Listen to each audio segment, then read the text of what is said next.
Assalamualaikum warahmatullahi wabarakatuh. Hai, apa kabar? Semoga sehat selalu ya. Kali ini kita akan membahas tentang kaidah kebahasaan teks prosedur.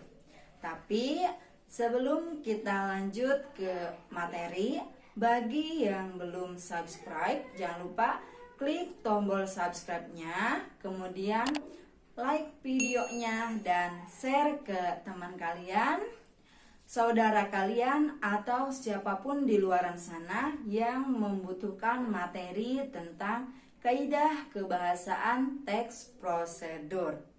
Apa kalian sudah siap menyimak pembahasan tentang kaidah kebahasaan teks prosedur?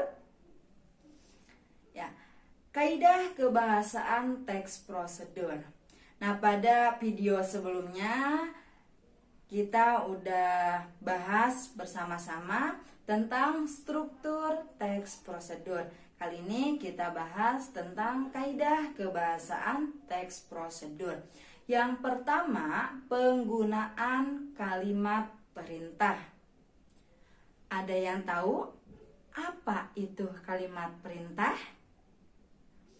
Kalimat perintah adalah kalimat yang memerintah seseorang untuk melakukan sesuatu sesuai apa yang diinginkan oleh penulis. Ciri dari kalimat perintah yang paling utama itu ada dua. Yang pertama, diakhiri oleh tanda seru. Jadi kalimatnya itu diakhiri oleh tanda seru. Kemudian yang kedua, biasanya terdapat partikel lah dan kan. Nah, itu dua ciri utama pada kalimat perintah. Kita sajikan sebuah contoh kalimat yang terdapat dalam teks prosedur. Contoh kalimatnya, panaskan lilin di atas wajan dengan api kecil dan sisihkan sumbunya. Nah, kalau kita baca dalam bentuk tulisan, itu terlihat penggunaan tanda seru di akhir kalimat. Kemudian yang kedua, ciri kebahasaan teks prosedur itu penggunaan bentuk pasif. Instruksi dapat diberikan dalam bentuk pasif. Artinya, bagaimana sesuatu dibuat atau dilaksanakan. Bukan tentang bagaimana membuat atau melakukan sesuatu, ya. Jadi kuncinya itu dibuat atau dilaksanakan, ya, kunci dari bentuk pasif. Penggunaan bentuk pasif dalam teks prosedur biasanya untuk memberi saran tambahan agar tidak terdapat atau terjadi kesalahan. Seperti yang sudah kita ketahui, bahwa kalimat itu ada yang namanya kalimat bentuk aktif dan kalimat bentuk pasif. Nah, tapi yang harus kalian ketahui dan pahami dalam teks prosedur ini, penggunaan kalimat yang digunakan itu dalam bentuk pasif. Nah, dalam bentuk pasif biasanya kata kerjanya itu menggunakan kata awalan di, ya, di, entah itu dilakukan atau dibuat, ya, seperti tanda kalimat kunci yang tadi sudah kita bahas. Kita sajikan sebuah kalimat dalam bentuk aktif dan bentuk pasif. Kalimatnya itu adalah bentuk aktif. Saat mewarnai batik, sebaiknya dimulai dari warna terang terlebih dahulu. Mewarnai. Nah, itu ciri kalimat aktif. Ya. Kemudian dalam bentuk pasif. Batik sebaiknya diwarnai dari warna terang terlebih dahulu. Nah, kalau dalam bentuk pasif itu kata kerjanya menggunakan kata diwarnai, ya. Beda antara mewarnai dan diwarnai. Nah, jadi sudah dapat kita simpulkan ya perbedaan dari aktif dan pasif. Harus kalian ingat yang menjadi kalimat dalam teks prosedur yaitu dalam bentuk pasif. Sampai di sini sudah paham? Kita lanjut ke nomor 3. Penggunaan kriteria atau batasan. Teks prosedur dibuat supaya pembaca dapat melakukan apa yang ditulis oleh pengarang. Nah, jadi oleh karena itu pengarang dapat menggunakan kalimat yang lebih jelas dan lebih rinci batasannya. Jadi harus ada batasannya ya. Jadi kalimatnya itu tidak melebar kemana-mana atau mengandung arti yang luas. Contoh kalimat penggunaan kriteria atau batasan dalam teks prosedur. Contoh kalimatnya kita sajikan dalam dua bentuk ya, dalam bentuk tanpa batasan dan dengan batasan. Kalimat tanpa batasan. Basahilah tangan. Ya kan? Basahilah tangan. Tapi kalau yang dalam bentuk ada batasan dengan batasan, contoh kalimatnya itu basahilah tangan hingga pergelangan dengan air yang mengalir. Sudah jelas ya. Tadi kalau yang tanpa batasan hanya disuruh basahilah tangan, ya kan? Hanya disuruh membasahi tangan, tidak ada batasannya. Tapi kalau yang dengan batasan itu sudah jelas, basahilah tangan hingga pergelangan, ini pergelangan kan, dengan air yang mengalir. Nah, berarti kita basahinya sampai sini, sampai pergelangan tangan ya. Sudah jelas ya? Bisa dipahami? Ya. Kita lanjut ke yang keempat. Penggunaan kata keterangan atau adverbia. Ada yang tahu apa itu kata keterangan? Kata keterangan atau adverbia merupakan kelas kata yang memberikan keterangan pada kalimat, seperti verba atau kata kerja, atau adjektiva atau kata sifat.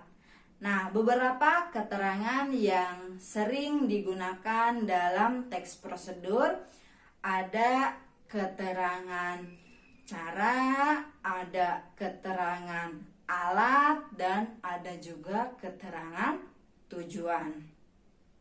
Kita sajikan beberapa jenis keterangan. Contoh yang pertama, terbangkan lampion yang sudah menyala secara serentak, ya, secara serentak. Nah, berarti itu keterangan apa? Keterangan cara. Betul. Kemudian yang kedua, contoh kalimat kedua. Peras jeruk ke dalam blender dengan menggunakan saringan. dengan menggunakan saringan. Berarti itu termasuk ke dalam keterangan apa? Ya, keterangan alat. Kemudian yang ketiga,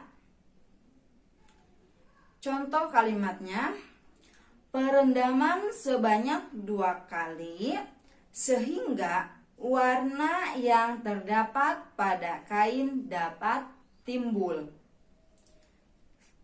Perendaman sebanyak 2 kali sehingga warna yang terdapat pada kain dapat timbul. Itu merupakan keterangan apa? Keterangan tujuan. Ya, sampai di sini sudah paham? Ya, kita lanjut ke yang berikutnya, yakni yang kelima. Ada penggunaan kalimat saran dan larangan. Kalimat saran yang terdapat pada teks prosedur biasanya disertai dengan penggunaan kata sebaiknya. Kemudian, sedangkan kalimat larangan disertai penggunaan kata hindari, jangan, dan jika tidak, atau kecuali jika. Ya. Kalau kalimat saran tadi biasanya menggunakan kata sebaiknya. Itu kalimat saran. Kalau kalimat larangan tadi sudah disebutkan, contohnya itu hindari, jangan, jika tidak, atau kecuali jika. Ya, sudah dapat dibedakan kalimat saran atau larangan. Ya, contoh kalimat yang biasanya terdapat dalam teks prosedur.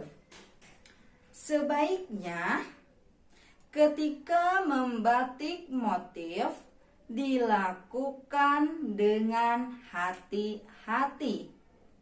Jangan sampai menetes di atas permukaan batik karena akan memengaruhi hasil dari motif batik. Ya, sudah dapat kita ketahui bahwa dalam kalimat tersebut ada kalimat saran dan ada kalimat larangan. Tadi berdasarkan kalimatnya, kalimat sarannya itu menggunakan kata sebaiknya. Kemudian dalam kalimat larangannya ada kata jangan. Lanjut ke yang berikutnya, yang ke-6. Penggunaan kata hubung, pelesapan, dan kata acuan. Penggunaan kata hubung atau yang disebut dengan konjungsi pada teks prosedur pada umumnya menyatakan hal-hal tentang waktu, tujuan, dan urutan. Ya. Kata hubung disebut juga dengan konjungsi. Nah, dalam teks prosedur itu, kata konjungsi itu atau kata hubung itu biasanya menyatakan tentang waktu, tujuan, dan urutan. Konjungsi yang menyatakan waktu, misalnya kemudian, ketika, sebelum, sementara, sesudah itu, dan lain sebagainya. Kemudian konjungsi yang menyatakan tujuan, contohnya supaya, untuk, agar, itu yang menyatakan tentang tujuan. Kalau konjungsi yang menyatakan tentang urutan, contohnya apa saja? Pertama, kedua, ketiga, dan seterusnya. Ya, itu yang menyatakan urutan, jadi berurutan. Kemudian pelesapan.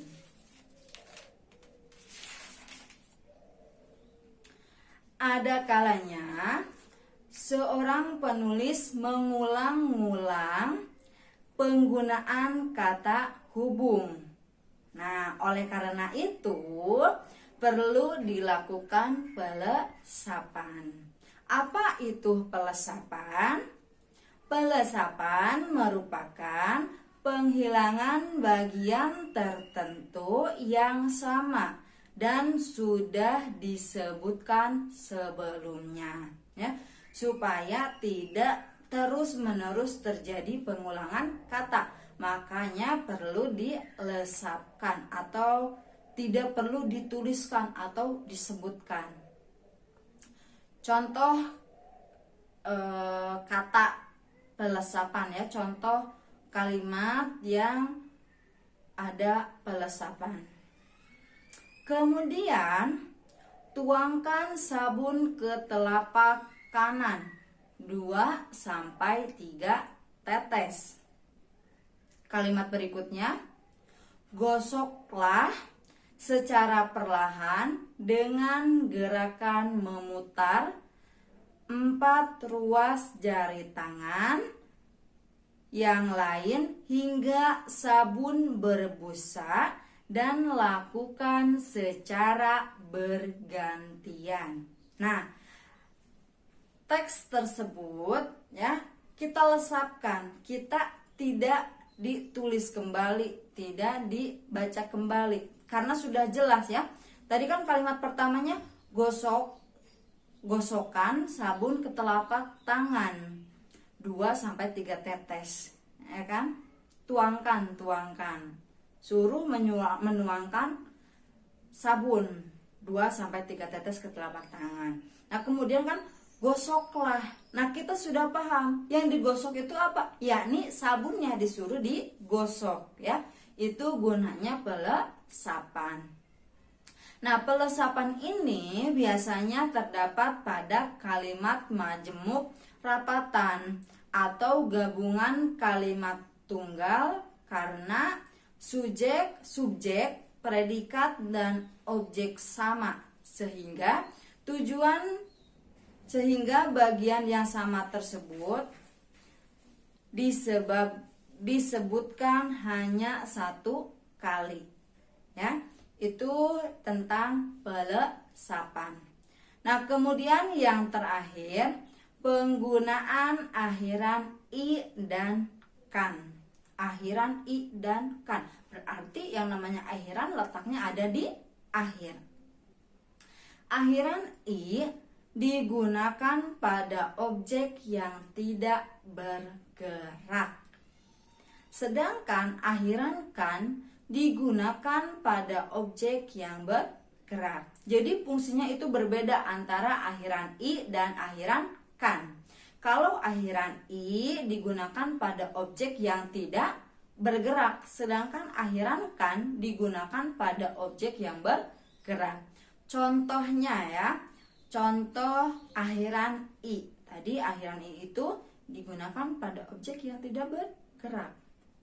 Kalimatnya, hiasi puding yang sudah jadi dengan taburan keju dan potongan buah stroberi.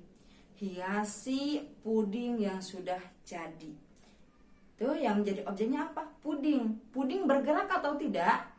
Tidak. Nah, makanya di kata kerjanya itu diberi akhiran i. Hiasi. Kata dasarnya hias. Kemudian diberi akhiran i. Jadi hiasi. Kemudian kita sajikan sebuah contoh kalimat menggunakan akhiran kan. Tadi akhiran kan itu digunakan pada objek yang bergerak. Contoh kalimatnya, taburkan keju dan tambahkan potongan stroberi pada puding yang sudah jadi. Taburkan, ya, bukan taburi tapi taburkan. Tuh, berbeda ya. Hiasi, taburkan. Coba kalau misalnya ditukar. Jadi taburi. Itu juga bukan termasuk dalam IYD ya. Jadi taburkan, hiasi. Itu ya, dapat dibedakan ya antara akhiran i dan akhiran kan. Sampai di sini, apa kalian sudah paham tentang pembahasan ciri kebahasaan teks prosedur? Ya, semoga setelah menonton video ini kalian bisa lebih paham tentang kaidah kebahasaan teks prosedur. Terima kasih. Assalamualaikum.